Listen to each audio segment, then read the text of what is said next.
The most valuable skill you can develop in your life, but the biggest ROI, I think, is the ability to keep a cool head, especially when dealing with other people. It's certainly valuable to be able to stay calm when the pressure's on, when things are getting tough in your life, when you're facing a problem or a deadline.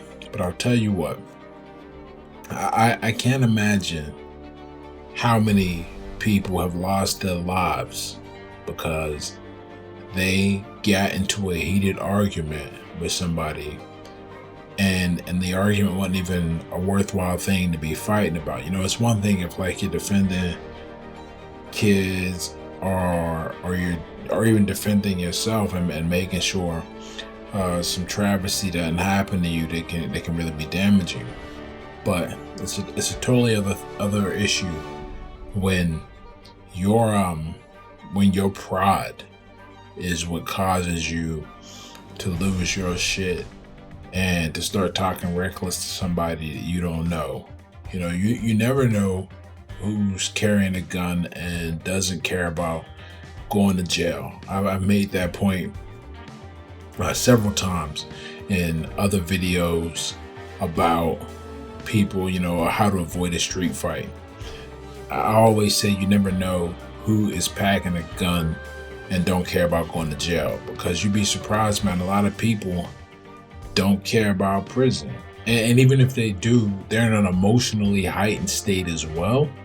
And we know that the higher your emotions run, the lower your brain is at, or the worse your brain is at processing and thinking long term. There is a very real relationship between the prefrontal cortex and your amygdala. Prefrontal cortex, the part of your brain that goes, yo, this is a bad idea. And the amygdala, the part that makes you feel fear. It does other things, but in the context of this conversation, that's what it does. And if you want to calm yourself down when you're feeling afraid, it's very, if you think yourself through the issue, you gain control back because they're inversely related. But that's beside the point.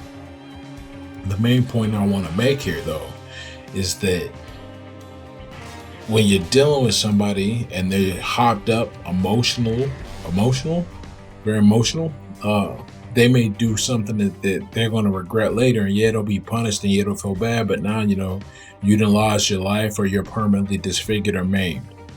You also, you never know who's mobbed up or connected that way. And that doesn't make them immune to the law yet, but it does provide them with a series of associates that can not only make sure that they don't face any repercussions because of, they protect them or cover up evidence, things like that, false alibis, but they can also make sure that that anybody around is not interested in testifying. Make people afraid to go on the stand in various ways. These are real things that I've seen. This is not just something from fiction. Fiction creates great stories, and that fiction a lot of times is motivated and inspired by true events. But I've seen the true events. And then the last thing that a lot of people don't think about, there's some people that are outright protected from the law. And I'll give you two cases. One that a guy just told me about, and another that I am aware of because of a situation that I witnessed firsthand. One, a guy was talking about how he used to run with this kid who was the I think the son of some diplomat, and because of that, he was immune to the laws in our country. Like, they couldn't come and arrest him if he was in the embassy. That's just part of the rules of the country. And how we set up doing things when there's an embassy. So there's that. And he's like, that kid is, he said, that guy was crazy and you didn't want to cross paths with him, but how would you know that if you're not talking to him? You just go reckless.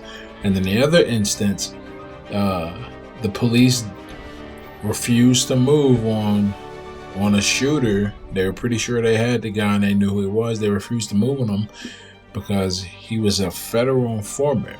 And he was pumping information to the feds. And I used to think that was something in fiction until I heard this from the guy that was affected by it. He made a post about it, and eventually he had to take that post down. I don't think it's up anymore. But he made a post about it. He was searching for and talking about the guys that killed his brother. So it's crazy stuff out here. The moral of this story, the point of this video, it's just to remind you, there's a lot of, you're going to die no matter what, right? It's a lot better to make it to the end of your life and to die naturally. It's a lot better if you're going to get out and get taken out because it was something beyond your control. But how you interact with people and how you choose to respond to things, that's within your control. And you never know who's crazy out here, who's wild. I'll leave you with this one story. One time this was a few years ago, I was on my way to Best Buy. And I'm walking through the parking lot. Some young thug is walking in the parking lot with this girl that was dressed all scandalous. And this dude couldn't have been no bigger than like 5'9", maybe like 150, 160. This is relevant to the story. Cause I'm not a small man, but I'm definitely, right? I'm 6'1", about 225 at that point. And I walk by and he thinks I'm looking at this girl. So he says to me, yo, what the fuck are you looking at? My first thought, because of my background, is this dude, I could probably knock this dude out one punch and that's the end of it. He knows I'm bigger than him. So if he's in a position, a place in his mind where he's going to speak to me like that without knowing a thing about me, he knows something about the balance of force in this confrontation that I don't. And even if I'm wrong, right, about that, even if he does not have some type of firearm, why would I feed into that? Because just because guns don't get drawn, that mean charges ain't gonna come up if I knock this dude out, he dies and lands on his head or something like that. So it's crazy. So just keep a cool head. Don't let your pride get you into situations that'll take your life, and the rest is up to you.